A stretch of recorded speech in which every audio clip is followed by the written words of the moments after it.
Devaswom board മുൻ president N വാസുവിനെ പ്രതിക്കൂട്ടിലാക്കുകയാണ് ഹൈക്കോടതി. ഉണ്ണികൃഷ്ണൻ പോറ്റിയുടെ കയ്യിൽ കൂടുതൽ സ്വർണ്ണമുണ്ടെന്ന് അറിഞ്ഞിട്ടും നടപടിയെടുത്തില്ല. ഇത് ഗൗരവതരമായ അനാസ്ഥയെന്ന് കോടതി. തിരുവാഭരണം കമ്മീഷണറോട് മറുപടി ചോദിച്ചതിനപ്പുറം നടപടി ഉണ്ടായില്ല എന്നും ഹൈക്കോടതി. ഉണ്ണികൃഷ്ണൻ പോറ്റിക്കെതിരെ ക്രിമിനൽ നടപടിയെടുക്കണമെന്നും ഹൈക്കോടതി. ബിനിൽ വിവരങ്ങളുമായി നമ്മളോടൊപ്പം ചേരുകയാണ്. ബിനിൽ, നേരത്തെ കോടതി സമാനമായൊരു പരാമർശം നടത്തിയിരുന്നു. അതിൽ സ്വാഭാവികമായും തുടരന്വേഷണം നടത്തിയിട്ടുണ്ടാകും SIT.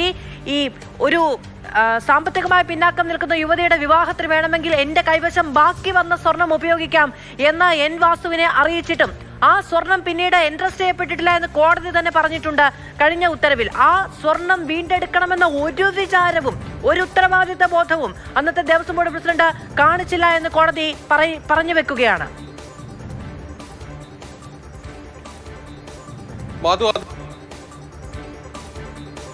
ബാക്കി വന്ന 476 ഗ്രാം സ്വർണമാണ് ഉണ്ണികൃഷ്ണൻ പോറ്റിയുടെ കൈവശം ഉണ്ടായിരുന്നത്.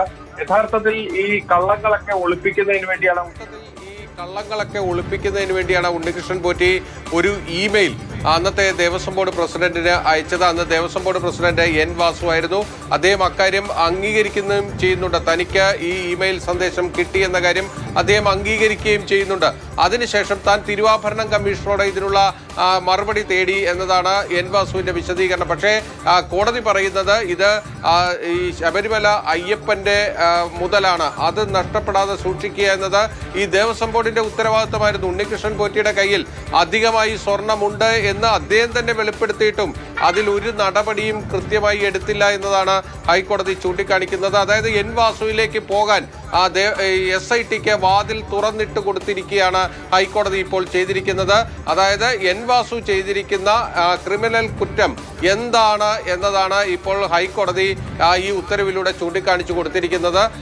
ഈ കേസുമായി ബന്ധപ്പെട്ട് സ്വർണ്ണപ്പാളിയിലെ സ്വർണം പൂശിയ ശേഷം അധികമായി വന്ന സ്വർണം ഉണ്ണികൃഷ്ണൻ പോറ്റിയുടെ കയ്യിലുണ്ട് എന്ന് ഇമെയിലിലൂടെ അറിഞ്ഞിട്ടും അതിന് തിരുവാഭരണം കമ്മീഷണറോട് ഇതിൽ എന്ത് ചെയ്യണമെന്ന് ചോദിച്ചതിനപ്പുറത്തൊന്നും നടന്നില്ല എന്നതാണ് കോടതി പറയുന്നത്. യഥാർത്ഥത്തിൽ ശബരിമലയുടെ അവകാശപ്പെട്ട സ്വർണം കൈവശപ്പെടുത്തിയതിന് ഉണ്ണികൃഷ്ണൻ പോറ്റിക്കെതിരെ അന്ന് തന്നെ ക്രിമിനൽ നടപടി എടുക്കേണ്ടതായിരുന്നു. അത് അന്നത്തെ ദേവസ്വം ബോർഡിന്റെ ഭാഗത്ത് നിന്നുണ്ടായില്ല. അതായത് ഈ കുറ്റകൃത്യം അറിഞ്ഞിട്ടും അനങ്ങാതിരുന്നു എന്നതാണ് ഇവിടുത്തെ ഏറ്റവും പ്രധാനപ്പെട്ട പ്രശ്നം. അതും ഒരു കുറ്റമാണ്. അതുകൊണ്ടാണ് ഹൈക്കോടതി കൃത്യമായും അക്കാര്യം ആ ഉത്തരവിൽ ചൂണ്ടിക്കാണിച്ചിരിക്കുന്നത്. അതായത് ഇപ്പോൾ എൻ വാസുവിനെ നേരത്തെ SIT ചോദ്യം ചെയ്തതാണ്. ഇനി എൻ വാസുവിലേക്ക് മേൽ എങ്ങനെ ഒരു കുറ്റാരോപണം ഉണ്ടാവണം, അല്ലെങ്കിൽ എൻ വാസുവിലേക്ക് എങ്ങനെ കടന്നു പോകണമെന്നതിനുള്ള കൃത്യമായ ദിശാസൂചകമായി വേണം നമുക്ക് ഈ ഹൈക്കോടതി ഉത്തരവിലെ ഈ വരികളെ വായിച്ചെടുക്കാൻ. കാരണം കൃത്യമായും ഇതിലൊരു വീഴ്ച സംഭവിച്ചിട്ടുണ്ട്, അതൊരു കുറ്റകരമായ അനാസ്ഥയാണ് എന്നതാണ് ഹൈക്കോടതി ഇവിടെ ഓർമ്മപ്പെടുത്തുന്നത്. ഇതിന് എൻ വാസു നൽകിയിരിക്കുന്ന വിശദീകരണം ഉണ്ണികൃഷ്ണൻ പോറ്റി തൻ്റെ കയ്യിലുള്ള സ്വർണം എടുത്ത് ഈ ദ്വാരപാലക ശില്പങ്ങളിൽ പൂശാം എന്നാണ് ദേവസ്വം ബോർഡിനെ അറിയിച്ചത്. അതിനനുസരിച്ച് ദേവസ്വം ബോർഡ് അന്നൊരു ഉത്തരവ് നൽകി. താനായിരുന്നില്ല അന്ന് ദേവസ്വം ബോർഡിന്റെ പ്രസിഡന്റ്, ഉത്തരവ് നൽകി. അപ്പോൾ ഉണ്ണികൃഷ്ണൻ പോറ്റിയുടെ സ്വർണം ഉണ്ണികൃഷ്ണൻ പോറ്റിയുടെ കയ്യിൽ അധികമായി ഉണ്ടായെങ്കിൽ എന്തിന് ദേവസ്വം ബോർഡ് അതിന് നടപടിയെടുക്കണമെന്ന വിചിത്രമായ ന്യായമാണ് അന്ന് ഈ എൻ വാസു ഇക്കാര്യത്തിൽ സ്വീകരിച്ചത്. പക്ഷേ നമ്മൾ മനസ്സിലാക്കേണ്ടത് ആ ബാക്കി വന്ന 476 ഗ്രാം സ്വർണം, അത് കൃത്യമായും എത്ര സ്വർണ്ണമുണ്ട് എന്നത് ആ ഇമെയിലിൽ ഉണ്ണികൃഷ്ണൻ പോറ്റി പറയുന്നില്ല.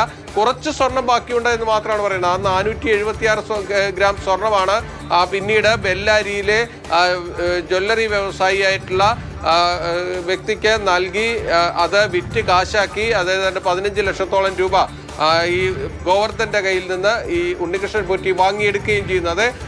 അത്തരത്തിലൊരു കച്ചവടത്തിന് പോലും ഒരു അവസരം ഒരുക്കി കൊടുത്തത് ഒരുപക്ഷെ ദേവസ്വം ബോർഡാണ് എന്ന് ആരോപിക്കേണ്ടി വരുന്ന അവസ്ഥയിലേക്കാണ് കാര്യങ്ങൾ പോകുന്നത്. അതുകൊണ്ട് അടുത്ത വിക്കറ്റ് ആരുടേത് എന്നതാണ് ഇവിടുത്തെ ഏറ്റവും പ്രധാനപ്പെട്ട കാര്യം. 3 പേരാണ് ഇപ്പോൾ അറസ്റ്റിലായിരിക്കുന്നത്. സുധീഷ് കുമാറിന് ശേഷം ഇനി ആര് എന്നതാണ് അറിയാനുള്ളത്. അവിടെ സുധീഷ് കുമാർ നേരത്തെ എൻ വാസുവിന്റെ PA ആയിരുന്നു. അതിന്റെ തുടർച്ചയായിട്ടാണ് എൻ വാസുവിനെ ചോദ്യം ചെയ്തത്.